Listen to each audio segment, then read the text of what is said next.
What's up? Let's get nerdy. Justin Bieber. This is his chart. This is a pretty interesting one. Uh, I stalked this chart last year and I thought, oh, that's interesting. I wonder what will happen. And he's in the news right now where people are asking, like, is he okay? And I want to explain a little bit about what's happening, but I'm going to jump topics, I think, because I have in mind something that I want to do and something that I want to show you, and then I want to flip it and show you something different that's also the same. So let's see if I can successfully do that. Uh, Here we go. So, this is a really interesting chart. Most people who are super famous have really interesting charts. He is no exception. But what is the most interesting about him, in my opinion, is the fact that, so here's the ascendant. I've talked plenty about the ascendant, but this is the line of consciousness, okay? So anything below the ascendant in the first house, see this little one? This is conscious. Anything in the 12th house, see this 12? This is not conscious or subconscious. And so when you go to the 11th house, it's conscious in here, you're aware of it. But in the 12th house, stuff in the 12th house, we just simply do not have reliable access to. So if you have major outer heavy planets transiting in your 12th house here, no matter what chart you're looking at in this region, you don't have reliable access, conscious access to whatever that planet is. So depending on what planet it is, it can make you do a lot of things. It can make you sleep a lot. It can make you really paranoid. It can make you really anxious. It can make you really spacey. What else? What other fun words can I use? And that's transiting planets, right? But when you have natal planets in your 12th house, especially outer planets like Pluto, that you don't have conscious access to, it's these things are hard to manage. It's not impossible, it's just hard. Everybody has something in their chart that sucks. So, like, if you have a similar setup to this isn't like get down in the dumps and feel terrible because you're damned or stuck for life. There are resources. It's about learning to express the energy appropriately, because it's going to express one way or another. Okay. and I know resources like the Tracy Marks has a really great book about planets in the 12th house. It's all of them. So if you just got down in the dumps because of what I said, read that book. That's a really good guide, or at least a starting point. Okay. So here's the thing. Like, the ascendant is this line right here. And so Pluto, do you see like that there's just like a sliver of space between the line of consciousness and where Pluto is. And people with planets within 10 degrees of the ascendant on the subconscious side tend to come off as the energy of that planet, but they don't have the awareness of it. If it's on this side of the ascendant in the first house, so if Pluto was, let's play with time for a second. So sorry. Which way do I want time to go? I know that I'm going to guess wrong. Yep. Okay. So I just moved time a little bit, and now Pluto's in the first house. The line's here, like it's right on the ascendant. This would be somebody who would come off as really intense. They would have a penetrating stare, just like 100% of the time. That's what happens. These people have something with eye contact.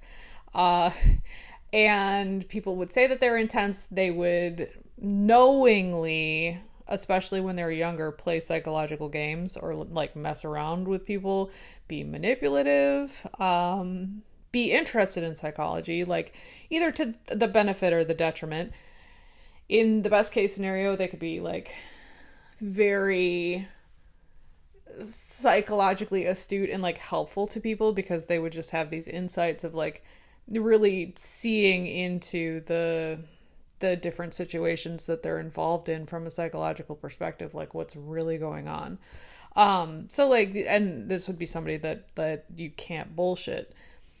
That's when Pluto is on the side of consciousness. We put it back, put the right birth time there, and now this is somebody who is really psychologically intense and would read as like pretty emotional and could do manipulative and diabolical things. And I'm just reading this as like, I'm not saying that this is Justin Bieber. I'm saying that somebody with this aspect could be this way. But there's just an intensity to this person.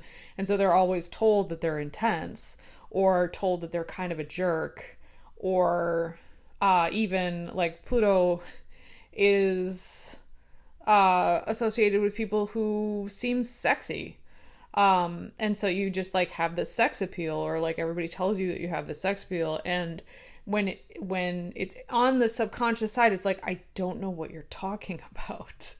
And you just see that where they embody whatever that planet is, but the awareness is much lower. And so it depends on like when people like this can get quiet with themselves and, you know, have ample space to talk about, you know, stuff or meditate or, you know, do whatever physical activity that they do to like reset. There's the ability to like know yourself and be honest about what's going on. But that's a real differentiator. Like this line is a huge differentiator of what you're aware of versus what you're not. So if you have planets that are on the first house side, you know, and when they're on the 12th house side, you hear about it a lot. It's almost like you hear rumors about yourself, and it's also pretty easy to have things blown out of proportion or have people see stuff about you that, you know, there's some truth to it, but not 100%. It gets complicated. Clearly. Okay, that's enough of that lecture. When planets in the 12th house make aspects elsewhere in the chart, that can also help with the awareness of the use of that planetary function. It can help or it can hinder. And it probably depends on what phase of life you're in. But Bieber has a square from Pluto to this Mercury and Mars situation together in Aquarius. And also, I don't know if I'd read it separately or together. If I would tease them out if I was actually doing a reading, because I think that they would probably operate somewhat separately, but they're still connected to Pluto. But I'm talking about Saturn here, the square from Pluto to Saturn. But let's focus. So people with Pluto-Mars interactions, the conjunction, square, opposition mainly, they tend to have a lot of energy that they need to express. Otherwise, it gets pent up emotionally and can be quite explosive. Additionally, Scorpio, where Pluto is, and Aquarius, where the Mars-Mercury conjunction are, these are fixed signs. So you can develop habit patterns that are hard to change. And let's leave it at that. Let's also say, because I haven't really touched this and I don't want to get super into it because that will make this so very, very long. Pluto's conjunct the North Node, and the North Node is an expansive energy, but that then makes it that Mercury and Mars are square the nodes. And I thought about writing something about this week, and then I got distracted. But my thesis right now on things that are square the nodes is that they don't help you. Like they just distract you one way or another. Whether like we're kind of regardless of what the planet is or planets are, as is the case, it just like there's a bunch of dithering that's like between the old south node behavior, which is what you know how to do, and then the north node behavior, which is what you need to go toward. And there's just a lot of dithering and energy sucking and time wasting here. So the excuse me, Mercury Mars combination here, especially in the third house, would just like be running around doing a bunch of stuff. Being super active in your environment, thinking a lot, communicating a lot, arguing a lot, or since it's Mercury, acting like a teenager would get, just like teenage BS. And in Aquarius, mental sign, getting in the way of making progress toward personal empowerment. Cool? Cool. Why am I focusing here? Well, let's look at what the sky is doing. So, again, I'm not adjusting for precession, but you can see that Uranus is moving toward a conjunction with the South Node. Major outer planets conjunct the South Node can pull you back into old BS behavior, regardless of who you are. Something conjunct the South Node tends to pull you back into some old shit that you should move past, but there's an extreme heaviness when it's Uranus, when it's Neptune, when it's Pluto, that just sucks you back in. It is squaring Mars right now. It was squaring Mercury, but these are conjunct anyway, so doesn't really matter. This energy of BS behavior, again, not necessarily just for Bieber, but for anybody with a similar setup, pulls you into old behavior, super energizing. This is already energized. Uranus is known as quote unquote the awakener, so that puts even more mental energy into an already extremely mental energy. And then it's opposing Pluto, which is this dude's chart ruler, because he's Scorpio rising at the last degree of Scorpio. But I also think of Mars as the co-ruler of Scorpio. So, same. Uranus is squaring the co-ruler and opposing the other co-ruler. So, there's other stuff, of course, like this isn't happening in a vacuum. There's other stuff going on in this chart. But this subconscious thing is getting triggered. This is at least conscious, but I don't think it's particularly helpful until you become aware of like the dithering and, you know, the old behavior. It's like, I don't know. I wanted to say it's like not hurting you, but I think it's not helpful. And so this is quite a setup of complicated and fixed energy that's getting triggered. Anybody with this type of situation would have a bunch of subconscious stuff to deal with, especially since this is a 12th house planet. So what would I do if I was in a similar situation? Well, something that Bieber does do that I'm trying to think of how to phrase this. It's important. It's also important for somebody with major outer planets in the 12th house, to especially Pluto, to a lesser extent Neptune, but then also Jupiter, just because of, you know, Jupiter's association with faith.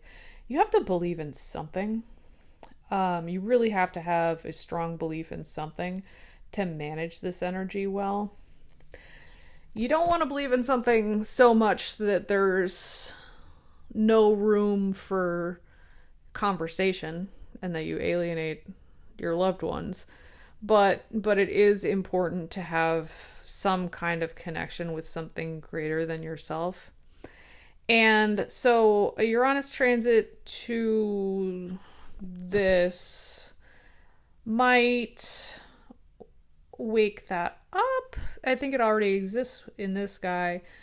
Possibly new options, new alternatives, new, like, exposure to new ideas. But it can shake your faith, especially when it's Uranus transit over the South Node. But having some kind of faith or spiritual practice would be very helpful, and also just like understanding that you have a tremendous, like more so than the normal amount of energy, mental energy, that you need to expel somehow. Exercise is really good. Writing a lot is really good. The ability to be creative is really important. There are a lot of healthy ways to do it and a lot of options. And also Uranus will help you become aware of new ones if you're paying attention.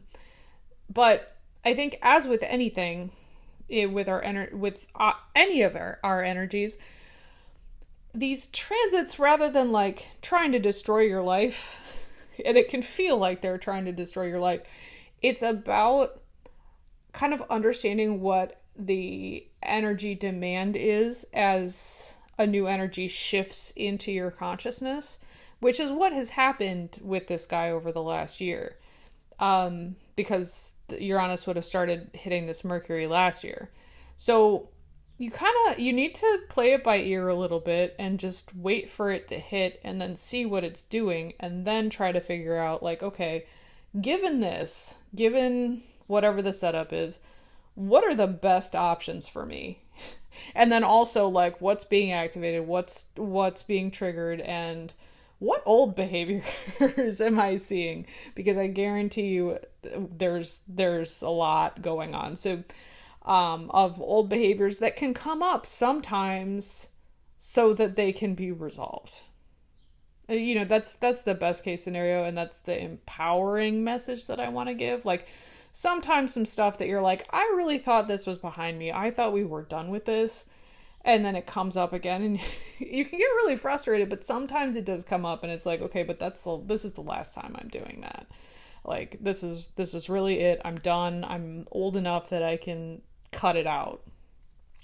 So, the bad thing about this energy is that these are all fixed signs. Taurus is a fixed sign. Aquarius is a fixed sign. Scorpio is a fixed sign. And you can feel really super locked in to stuff that's not helpful. But if you look, there are options and alternatives to the BS. Knowing yourself and knowing your habit patterns enough. And it is admittedly hard to stop yourself mid like, hey, I'm doing it again. And be like, oh, okay, like, no, not good. So I think that's what I want to do with this. But being wired, like, that's when I see Bieber come up in the news now, I'm like, oh yeah, there it is. He's wired. Because he is. Okay, that's enough of that. I'm going to shift topics, but I'm going to take it back to the same topic, I think. Let's see if I can. Another person in the news this week, Haley Joel Osment. And for not great reasons. But when I pull up the sky, you'll hopefully see what it is that seems to be bothering him right now. Of course, I don't know him personally. I don't know any of these people personally. It's just so textbook. But I do want to point out that look at the line of consciousness, and he has a flat birth time that I'm suspicious of, but I'm going to read this as though it's real. Within 10 degrees of the ascendant, we have the moon and Mars. So this would be somebody who's like, what's a nice way? Lunar people are emotional. Mars people are gonna fight you. That's not a nice way. Just like, I don't actually know anybody who has a Moon-Mars conjunction on the ascendant. I mean, I don't know that I know some. Like, I don't have the charts of everyone I've ever met. I have the charts of a lot of the people who I've met. So this energy is actually really good for someone who's an actor, especially a child actor, because there's just an innocence. There can be an innocence to the moon. There can be an innocence to Mars when Mars is not angry, because both of these, well, the combination, like the moon reacts and Mars acts, and so the conjunction is an interesting blend. I think it would be kind of difficult to keep that under control. But again, I don't know anybody who actually has this energy that I know about. But remember what we just talked about in terms of 12th house planets. So there's like people telling you all of the time, hey, you're crabby. No, I'm not. Hey, you're moody. No, I'm not. Hey, moon people need to digest stuff. So a lot of the time they react to stuff without fully like thinking through the whole situation, and then if you give them like a couple days or a couple weeks, they'll come back and be like, yeah, my first instincts, unless they're protective instincts, like I would think that somebody here would be great in it. With somebody with this combination of energy would actually be pretty great in an emergency, because they will prioritize their security fast. Like really, really fast. Okay. So this is a similar thing of like, if you want to know what it's like to have a 12th house Mars, and I am speaking from experience, my Mars is not within this these degrees of the ascendant. Like, I played basketball when I was in adolescence, and I had like really good days and really terrible days. I just didn't have reliable access to Mars. Like, I could not show up with the same skill set anytime. And I was a kid, so I just didn't have reliable access like to Mars consciously. But I didn't understand that. So, it was a frustrating experience week after week, game after game, because sometimes I was awesome and sometimes I was just getting elbowed in the face. And the more I practiced, the better I got, but I never got that good because it didn't come naturally to me. I really liked it, but I was just frustrated by it. So a Mars in the 12th house just doesn't show up all the time. And when people have a lot of 12th house planets, this is not a recommendation, but people with a lot of 12th house planets tend to use substances because it levels out the subconscious energy that kind of gnaws at you. So you have a drink and you feel like, oh, I can access this. It just, something connects in your head in a very weird way that's a relief. And you're like, oh, I got this. Like, I can do this. Now, if I had a drink and tried to play basketball, we can all agree that would not help me. But it just feels like you have it all of a sudden. So this is not, and I already said don't do that, but, and I want to say, like, Haley Joel Osment got anti-Semitic and then said that he was blackout drunk, and that's his rationale. Like, I can't even begin to talk about how not cool that is. I'm not excusing a shred of the behavior, but I am going to show you that it's very similar to what we just talked about by showing you the current sky. Oh, look at that. Where's Pluto? And what did I already say about Pluto-Mars conjunctions? It's a tremendous amount of energy. Whether you have it in your birth chart or you have it in the sky currently, it's a tremendous amount of energy, and you need to do something with it. And people who have stuff in their 12th houses, when it gets hit by Pluto or Neptune, we tend to go a little nuts because we don't have conscious access to it in the first place.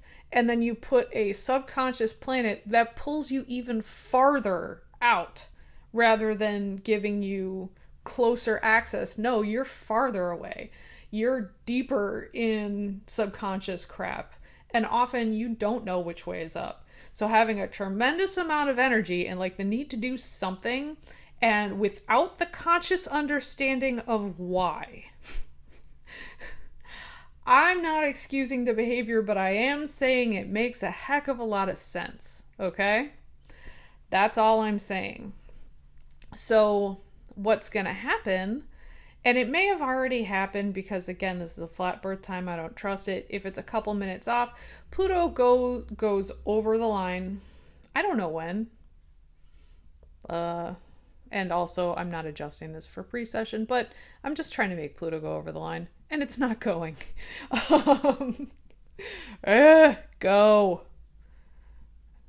Okay. Yay, I did it. Pluto goes over the line, and then what this does is it draws all of the subconscious, like, it's kind of the results of your 12th house adventure. So Pluto through the 12th house is really a time of being deep, deep, deep in some feelings that you can't easily swim your way out of.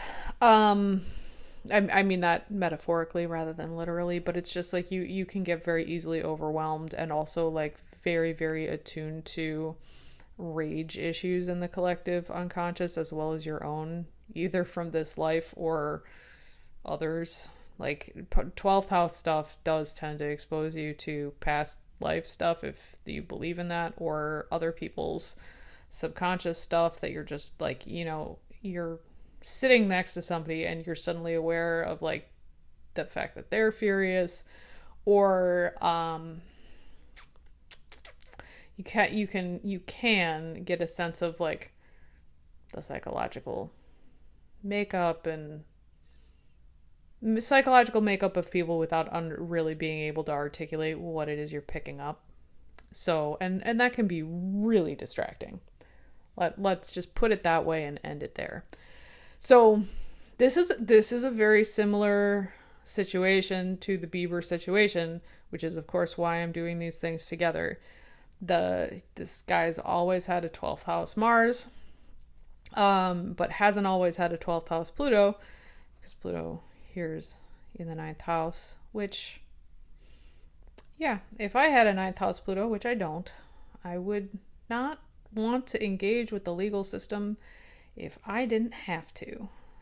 That's a me choice. But I wouldn't want to. And I'll leave that there. Okay. Similar but different. Tremendous amount of energy. Have to figure out how to handle it well. I would say in this case, not being handled great, but really, like, if you're brave enough, and not everybody is, to really dive in and get to the root of some of the stuff of like, why am I automatically behaving in these ways? Or why am I having repetitive thoughts that I can't explain? Like, it's a subconscious that won't shut up when you're dealing with Pluto in the 12th house. So you need to find some kind of belief system, faith system, way to find peace. Because as you pull it over your ascendant, or as Pluto transits over your ascendant, you're taking all of this subconscious crap and you're making it conscious. So if you've done the work, which is excavation work, I don't know, and it depends person to person on what precisely you're excavating. If you're brave enough to do it when you have Pluto over the ascendant, it's not debilitating. You've collected this faith, you've collected positive emotions, or you felt empowered by going through your subconscious crap, that then you become consciously aware of it when Pluto transits the ascendant, and then you can make really positive changes in your life, become a new person. It's a rebirth aspect. So in this guy's case, it's possible to continue to do this psychological work, and maybe you have to play catch up real fast. But what you're combating is a sense of powerlessness, that anything that you do really makes a difference. You have to believe that you can make a difference, at least in your own life, if not in the lives of the people around you, that it's not all meaningless, which is the pits of the 12th house in whatever it is that's bothering your 12th house. Because you can get lost in the sea of, like, Donna Cunningham called it the cosmic soup. And I've never loved that phrase, but I can't think of a better one, because you're just like, the collective unconsciousness has, or collective subconscious? I don't remember. It's a Jungian term. There's a lot going on. Like, when it's everybody, when you get connected to the thing that ties us all together as humans on a subconscious level. And that's what you're exposed to when you have transits of especially Pluto and Neptune in the 12th house. So you pull it over your ascendant, you get some of your agency back, and you don't feel as stuck or as locked into the stuff that you've picked up from other people, past lives, whatever, that gnaws at you. The whole thing is a healing situation, because ultimately that is what Pluto is trying to do. It's not trying to destroy your life, but it can if you don't make unconscious stuff conscious, and if you don't deal with it. So really, my thesis statement for both of these situations is, kind of regardless of what's happening, figure out what's going on and figure out what the triggers are, and then you work on them and try to find new ways of expressing old tired energy that's been misbehaving. How's that? So I hope you enjoyed this. If you didn't, why are you watching my videos? But thank you for watching, and I will see you next time.